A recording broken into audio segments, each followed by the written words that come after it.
G'day friends! Welcome to another DAVENPARTY project.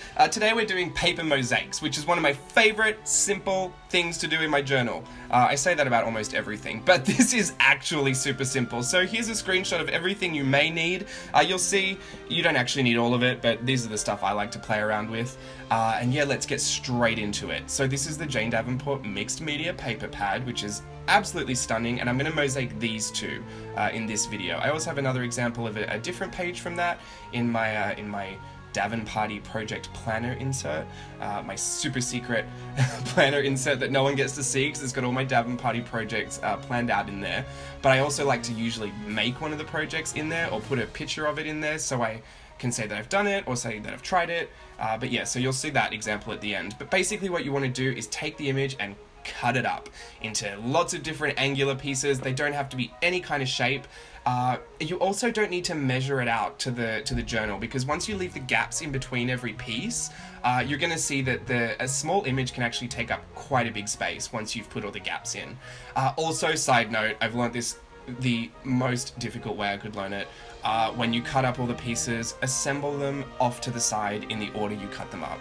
Otherwise, you're going to have a huge puzzle challenge on your hand. And that might be fun for some of you, but I'm not so much into puzzles, and it was really upsetting the first time I did it, and I hadn't planned it out properly, and I just put all the pieces off to the side and then had a massive freak out moment when I had to try and figure out how they went. So if you like the challenge and you want to play puzzle, just push them off to the side and then assemble it. But if you don't like the challenge, make sure that you put them on the side in the order that you cut them up in, just so it'll be easier to put them in your journal. So yeah, basically you're going to glue them all down.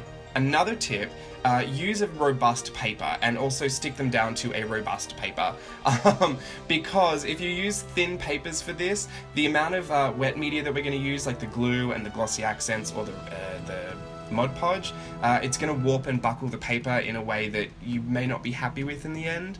So use some good quality cardstock for this. You don't have to, I'm just saying it'll be a little easier for your life if you do that.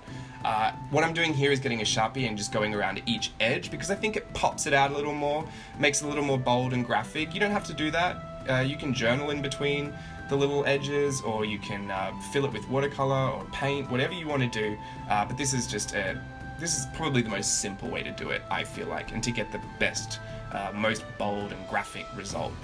Also, the space you leave between them doesn't have to be that big.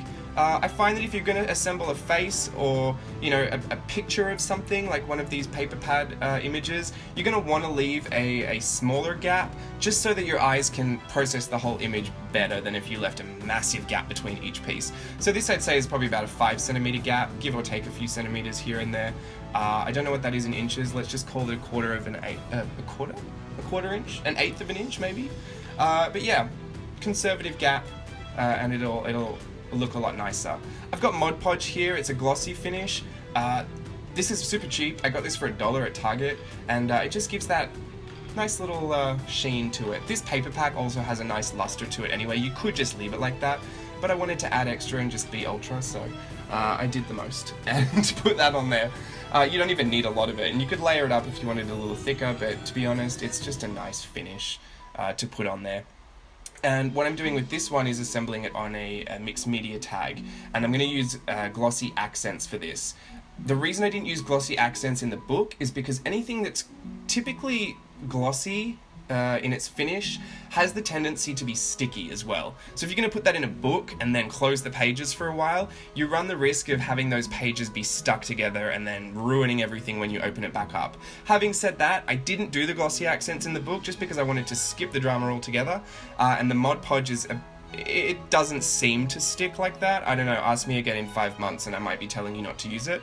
But yeah, for the glossy accents, it is a dimensional kind of glue, and so you want to, you don't really want to risk it, I would say. But this tag isn't going in a book or anything. I was just going to have it out on display, so I wanted to use it here and just show you the effect that you can get from glossy accents, because the glossy accents effect is the most like having little tiles. It's so much fun to look at, and it's very deceiving. You wouldn't even imagine that it was paper on your tag. And what I've done here is use part of the image from the paper pack, and then I used a different offcut from the paper pack to assemble a little mermaid tail. You can't see the rest of it because it's only a small tag, but I just wanted to show you that you don't have to use images for this. You can use anything really, all of your scraps, all of your offcuts, and assemble your own image. You know, play around, collage, piece it together, get creative, and have some fun being a puzzle master. But you can make your own patterns, you can make your own color stories. I don't know, you could put all your watercolors down on cardstock and make a swatch mosaic. It just gives me a really good idea for a YouTube video. But yeah, so whatever you want to do, go for it. Here's the glossy accents. You'll see it's really fun and dimensional, and it's just so glossy. I love it. They look like little glass tiles. I end up going over all the spaces on this tag with a purple paint marker, just because I wanted it to pop out a little more, and because I used the glossy accents to glue it all down, trying to save some time and be efficient. It actually left a glossy finish in between each tile, and I didn't want that. I only wanted the tiles to be glossy, so I used a paint pen to go over it and kind of make that background matte again and really pop out all the tiles.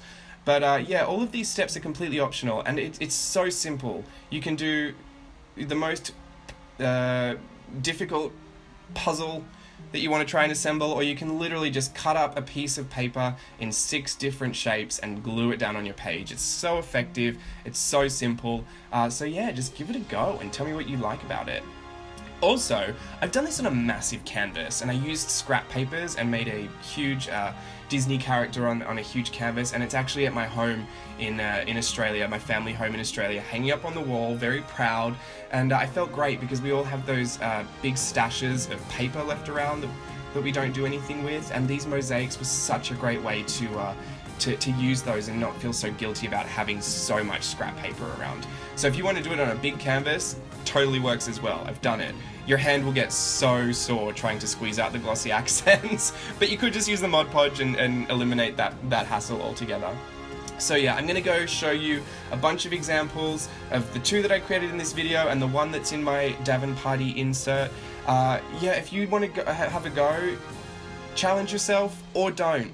It's so simple. Or it could be super difficult. But either way, try it because it's really fun and it's really effective, and make sure you share all of your beautiful creations with us on social media so we can have a look and share the love with you guys. And yeah, I hope you enjoyed this project. I hope it inspired you to do something with anything that you may have.